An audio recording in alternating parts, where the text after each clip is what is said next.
Alors oui, Dune, c'est un film impressionnant qui fait vibrer les fans dans les salles de cinéma.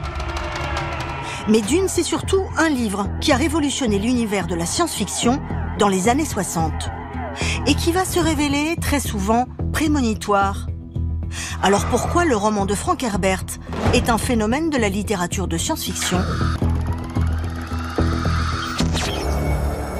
Plus de 10 000 ans après notre ère, Dune est une planète désertique qui a été détruite par les hommes. Et dans ce territoire hostile, l'eau est une ressource ultra précieuse. En 1965, quand l'écrivain américain Frank Herbert imagine Dune, cette saga en 6 volumes, il est bien le premier auteur de science-fiction à se soucier de la préservation de la planète. Le côté prophétique de Dune, c'est tout le propos écologique du roman. C'est un roman où on utilisait des termes qui n'étaient pas du tout populaires à l'époque. On utilise beaucoup le terme d'écosystème dans Dune.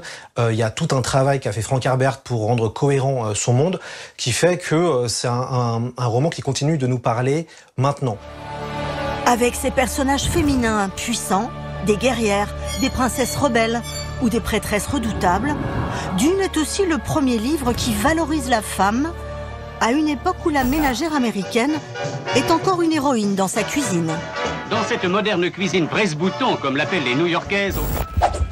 Dès la fin des années 60, les idées visionnaires du roman font un carton dans les campus d'étudiants et les esprits s'enflamment. Dune devient un livre culte, mais tellement riche qu'il a été longtemps le cauchemar des réalisateurs de cinéma. Beaucoup vont échouer à l'adapter, comme David Lynch en 1984.